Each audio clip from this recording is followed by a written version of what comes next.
Hey everyone, welcome to another episode of Content and Links. Today I'm going to build upon our last episode and tell you how to use high leverage analysis to do better content marketing. So in our last episode, we talked about why top funnel content has more value than many people describe, especially in search. And the reason for that is the value of links. Links are an important part of the equation to also power the bottom funnel. So the pure value of that top funnel content actually makes it more like bottom funnel in terms of its total value to the business. So we can use this knowledge to actually get smarter about prioritization and the content we build based on that.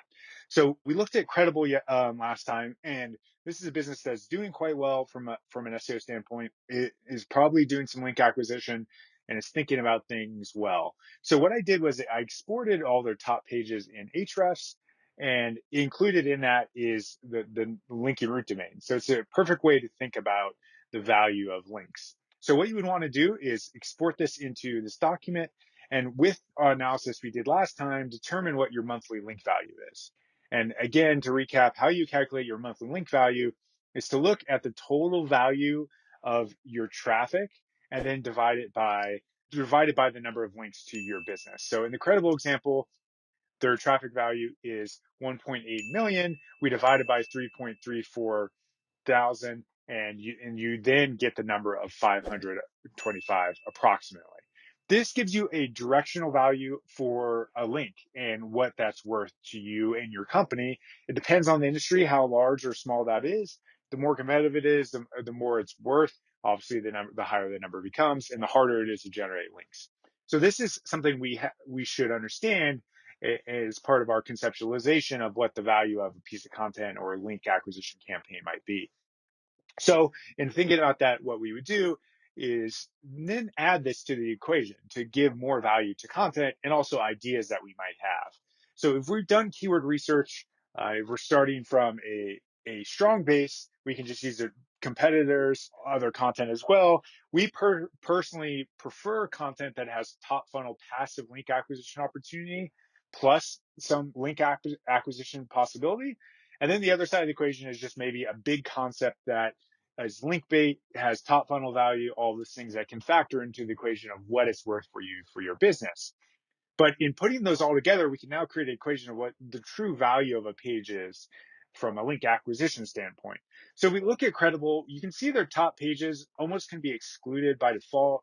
There are pretty clearly bottom funnel pages that they just over time generated links to.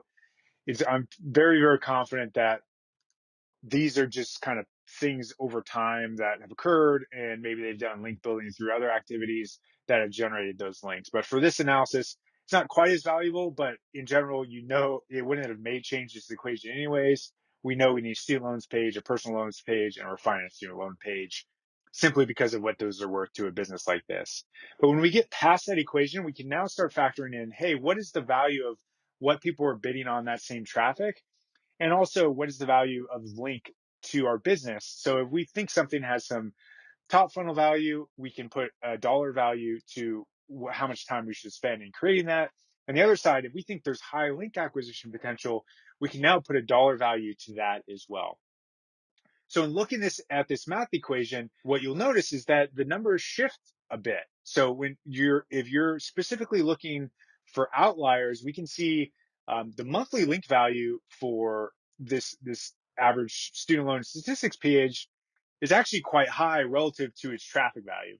It's only 4,000 as of now. And what that means is that it has a ton of links to it. So the value to Credible in this situation is actually quite high.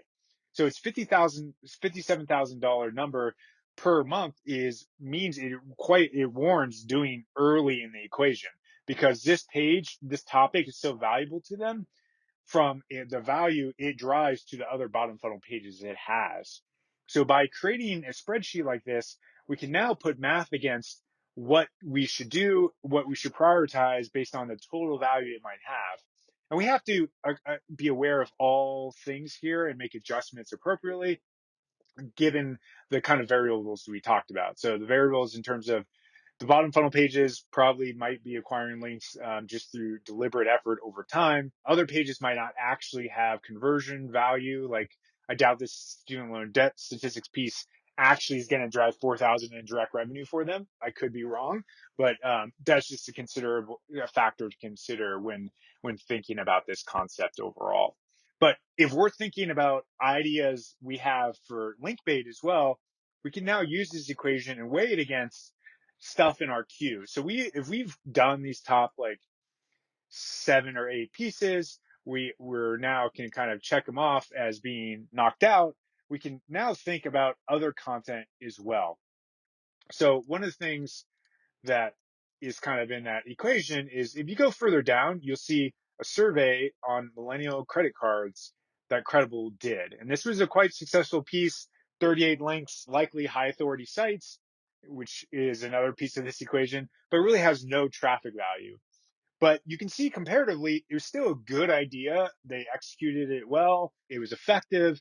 So if we compare that to something a little further down that might be kind of mid funnel ish for them, maybe not even directionally, is like how to buy a house. This one might have higher value once it starts ranking, but you can see right now it's not super high relatively.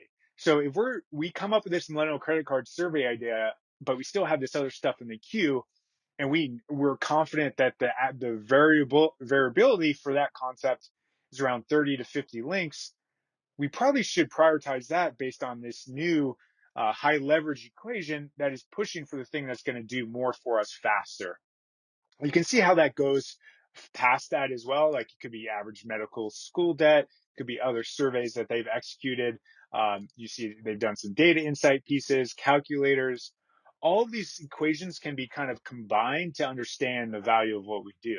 So in a perfect world for you as a content marketer and a strategist would be to build a keyword research document that puts all this data together, and then you actively brainstorm top funnel content against it as well, from not just a link acquisition standpoint, but also sometimes just a PR driven standpoint that you think a concept can generate 20 to 40 links. But if you're less confident and it's like a 10 link equation, obviously that number shrinks a lot further down. And now if you had a concept that you believe has the potential to have 15K or so in monthly direct value for the business, maybe, and you already have the ranking potential, maybe you should prioritize that in terms of your equation. So overall, my suggested action item to you is to build a spreadsheet like this and then use it as your ideation hub for your content marketing decisions, and to think about it from a dollar and cents standpoint, to validate creating concepts and also how much effort you should put into concept relative to its upside. I think continuing to have your eyes on what it actually can be worth to you is going to allow you to be more efficient and valuable and have a higher ROI campaign. So hopefully this is of value to you. If you liked it, please give it a thumbs up, subscribe, and let us know what you thought in the comments. Thanks for watching.